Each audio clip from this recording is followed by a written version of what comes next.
pourquoi ta procédure traîne sur ton bureau? T'est-il déjà arrivé de parfois, voire souvent, reporter à plus tard ce que tu as à faire? Que ce soit une convocation à déposer, une audition à prendre ou une synthèse à rédiger, parce que moi, ça m'est arrivé souvent par le passé. Et sais-tu ce que cela signifie? En fait, cette attitude décrit une tendance à la procrastination. Il s'agit d'un comportement assez courant lorsque tout individu repousse des tâches à réaliser malgré la conscience que cela pourrait lui porter préjudice et donc d'augmenter son stress. Je suis Patricia, coach de vie au profit des femmes militaires en perte de sens dans leur vie pro comme perso, et je les aide à retrouver le leadership et d'optimiser leurs relations sans culpabiliser ni stress.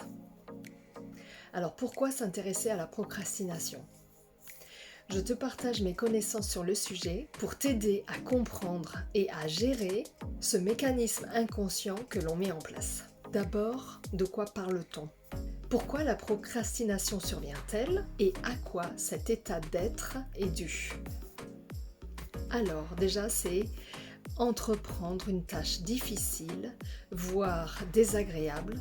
Eh bien cette tâche peut générer en toi de l'anxiété.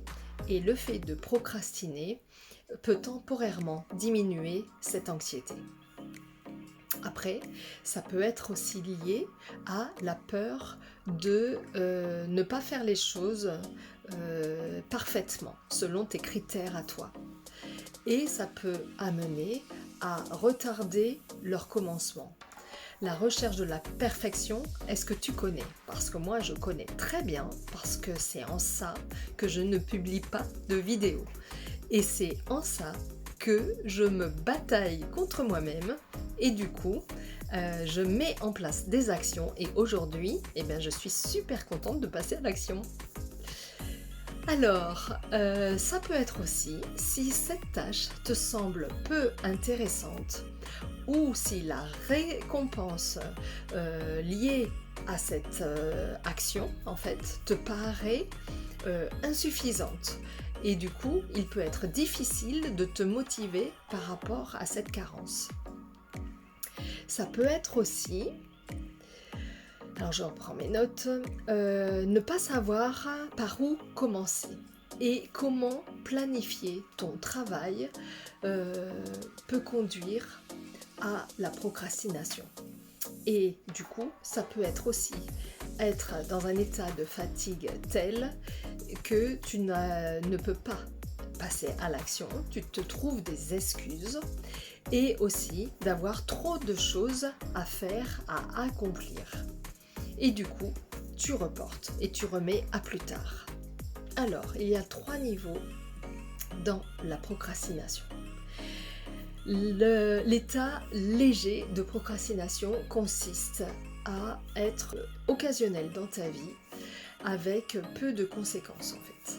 Après, il y a l'état modéré qui, lui, est un peu plus fréquent et qui affecte la productivité en te générant du stress.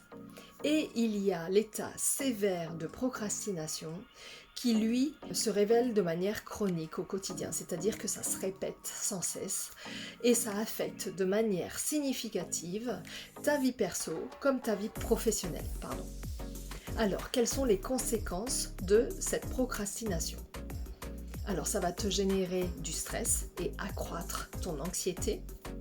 Ça va impacter négativement tes relations, qu'elles soient professionnelles ou personnelles, puisque tu ne passes pas à l'action. Ça va aussi réduire ta qualité de travail parce que, à un moment donné, arrivant à la date butoir, tu vas accomplir la mission à la hâte et du coup, la qualité sera moindre. Et du coup, quels sont les bénéfices à retirer dans la gestion de la procrastination? Alors, en surmontant la procrastination, tu vas améliorer tes performances personnelles et professionnelles en apprenant à gérer ton temps, et à optimiser ta productivité. Tu vas augmenter ton bien-être mental en diminuant ton stress et l'anxiété associée au délai exigé par rapport à tes actes manqués. Et tu vas renforcer ton estime personnelle en accomplissant davantage d'actes pour accroître ta satisfaction personnelle et professionnelle. Mais alors, comment fait-on, vas-tu me demander? Alors, quel est le processus à mettre en place pour surmonter la procrastination? Alors, je te partage ici 6 clés puissantes à mettre en place immédiatement. Alors, premièrement, c'est de reconnaître cet état d'être. C'est prendre conscience de tes tendances à procrastiner et des circonstances qui t'y mènent. En fait, c'est se poser la question, pourquoi je procrastine? Quelle est la tâche qui me fait procrastiner? Quelle est cette tâche? Qu'est-ce qui me dérange à faire, à mettre en place à la gestion de cette tâche? Et c'est être en introspection avec toi-même, c'est se poser cette question-là. Qu'est-ce que ça génère en moi? Pourquoi cette tâche-là m'est inconfortable?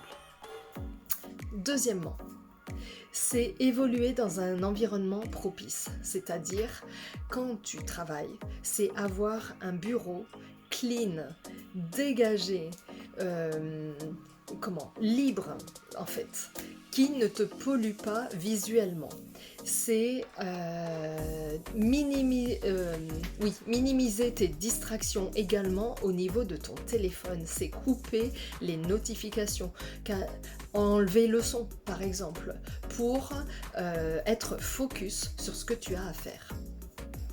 Troisièmement, c'est planifier des actions, c'est-à-dire en utilisant des outils de gestion du temps, comme établir par exemple des listes de tâches avec toute ta montagne de tâches à accomplir. Eh bien, liste-les et du coup, une fois que tu les auras listées, eh bien, priorise-les, c'est-à-dire tu vas distinguer ce qui est important de ce qui n'est pas important, ce qui est urgent de ce qui n'est pas urgent.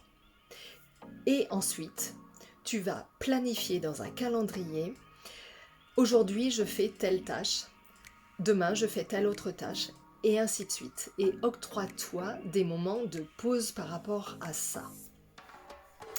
Cinquième point, c'est d'appliquer...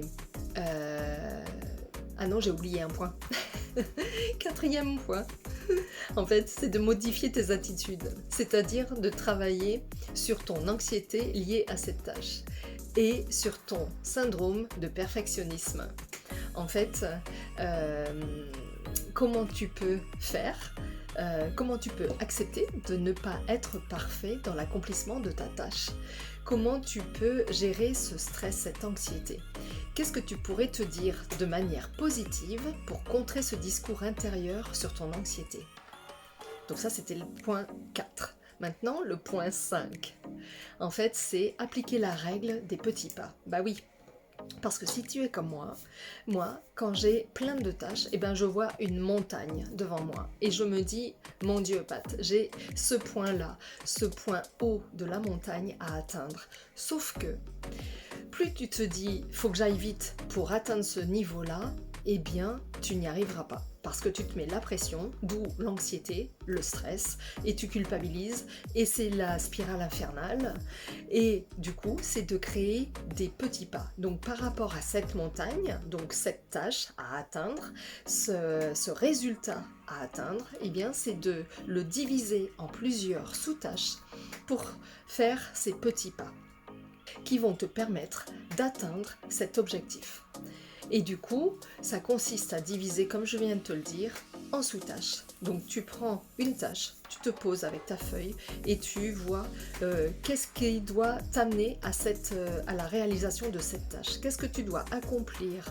Quelles sont les missions, petit à petit, que tu dois mettre en place pour accomplir cette tâche? Alors pose-les sur ton papier et du coup, cette tâche-là, eh bien, ces sous-tâches, tu vas les organiser dans ton planning. et c'est comme ça que tu vas atteindre la réalisation de cette tâche. Le 6e et dernier point, c'est de célébrer tes victoires à la fin de la journée. C'est te récompenser pour la réalisation de ces tâches, de ce que tu as réalisé, de ce que tu as travaillé. Et du coup, tu vas améliorer ton estime personnelle et augmenter ta motivation à accomplir cette deuxième sous-tâche parce que tu sais que ça marche, parce que tu avances dans l'accomplissement de ta tâche, de ta mission, et du coup, félicite-toi pour ça. En fait, on ne se félicite pas assez de tout ce qu'on met en place au quotidien, que ce soit des petites tâches ou des grandes tâches. Vraiment, il est hyper important de se féliciter, ce sont nos victoires. C'est ça qui nous permet d'avancer. Donc, ne néglige pas cette phase-là. Et je t'invite à la faire en fin de journée. Et du coup, en adoptant ces 6 stratégies, ces 6 clés puissantes que je viens de te partager, eh bien tu vas pouvoir réduire ta tendance à procrastiner et améliorer ton efficacité et du coup ton bien-être au quotidien. Donc, si cette vidéo t'a été utile, eh bien je t'invite à liker, à commenter et à partager à qui tu voudras. Je te remercie pour ton écoute. Et puis, je te dis à bientôt dans une prochaine vidéo. Je t'embrasse.